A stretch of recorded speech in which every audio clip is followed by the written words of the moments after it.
see my shadow. Oh, and if it's a drive for them. So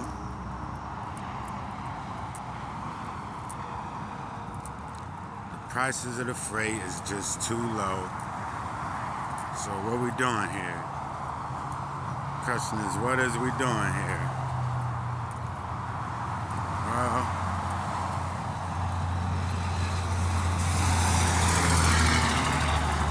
I done came to the conclusion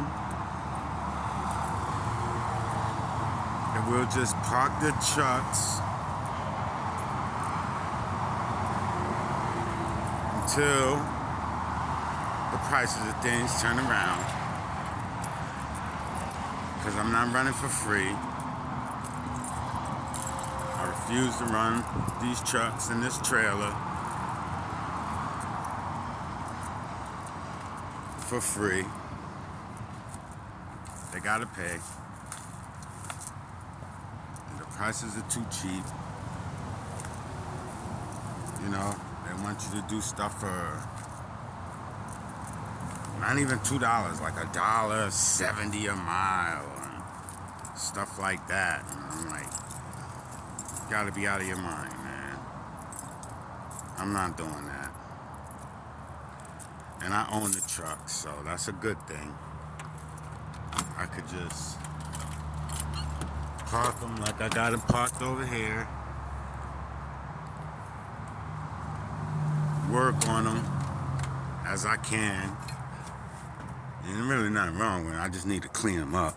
Get all this stuff out of here.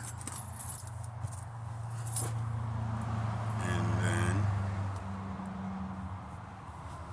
I got my slippers in here. You know. And then I ain't, you know, I'm just not gonna go out there and chase. It said chase the miles. Well, if you're chasing the miles, but the freight isn't paying, all you're really doing is putting wear and tear. So you're depreciating your truck, chasing miles, trying to make the money because the prices are not there. And I don't see that as being, for me, a wise choice. A better choice for me. Not that I done made a boatload of no money or anything, you know, but I don't, you know, I can always jump up and get back in the truck. You know, I can let the insurance go and say, hey, you know what, I'm not doing anything right now for the next 3 or 4 months until it picks back up, and start looking for quotes, you know, on insurance, because right now they're just trying to, you know, they're trying to just take advantage of the situation. Like, okay, so you want to be out here with these cheap prices? We're gonna cost you, you know, an arm and a leg to do it. You know what I'm saying? And like, I'm not willing to give my arm and my leg up. I'm not willing to give up my trucks. I'm not willing to give up my trailer. I'm not willing to give up my license. I'm not willing to put anything on the line, you know, for this industry, because they don't care about me. And on top of it, just because it's like a recession right now, you know, things will turn around. So, you know, it's not a wise choice to be out here chasing miles. And that's me personally. Maybe for somebody else with, you know, I'm a small trucking company. I only have 2 trucks and 1 trailer. You know, my settlements or, you know, my remittances and stuff, if we don't have both trucks running, you know, we're not pulling in, you know, enough to continue to you know, keep running. You know, we got expenses and we have a family. You know, then the maintenance and everything, maintenance costs is just out, it's through the roof. You know, they come down on the fuel, but insurance doesn't give you any break. That guy over there just running just right there. Half his step on his truck is coming off. I just saw him, you know?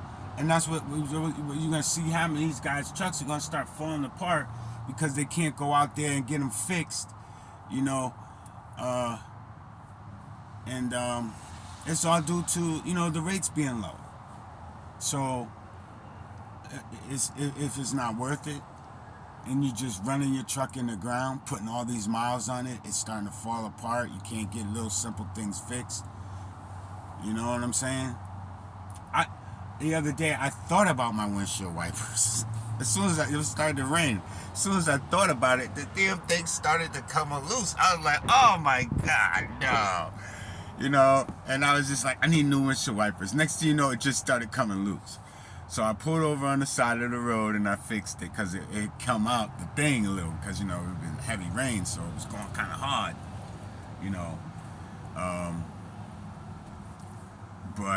yeah, this stuff happens, it's kind of like the writing is on the wall, the signs are there,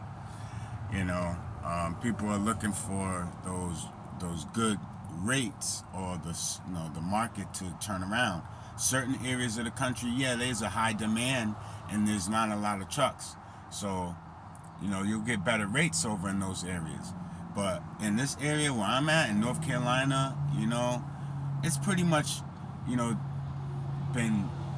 been dying. The rates have been dying pretty rapidly over the last 6 months.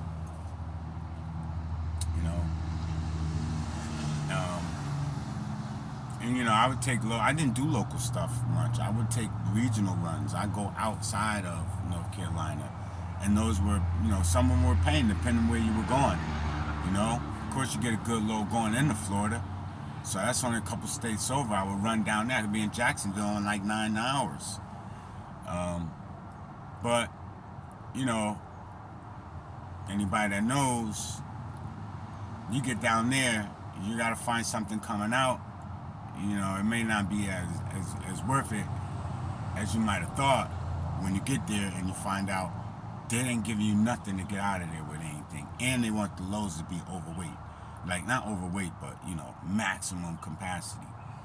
And, for me, I have to shop single axles. I have to shop for lightweight loads. So, there are lightweight loads coming out of there. Don't get me wrong. I've done it. I know the places. And I know the carriers. I could book it going down there, and then they could get me something coming out. But a lot of times, it's 2 days or 3 days later. So you're going to wind up sitting. And so you're not going to make money during the course of the week for your gross. You're going to wind up still, making, basically, you're not making but about just a one truck. You probably, staying regional, running with the way the rates are now, you're only making probably about $2,500 to your pocket. You know what I'm saying? No, all right. So say $3,200. You make about $3,000. You might clear $4,000 a month to your pocket.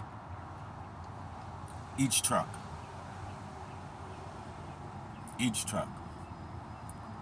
That's running regional. You might get a little bit more if you can carry heavy weight.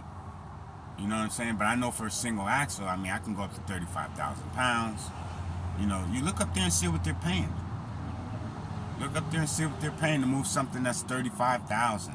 And that's only 5,000 pounds shy of 40. But then you got them wanting 45,000, 46,000, and all this other stuff, and they ain't giving you but about $10 more, if that. It might not even give you more. I may get more money for a LTL load, you know what I'm saying, than you'll make for a full truckload with max weight. So yeah, that's what we doing, man. You see, that's what we doing. You see, I got the window open right there, RTL. Yep. Right now, we're putting it on pause. We're gonna put it on pause. I'm gonna clean out my truck. Clean her out. And that's that.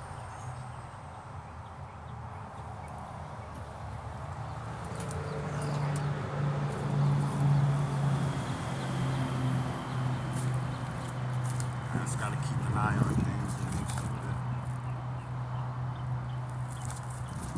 everything is everything. See you in another video.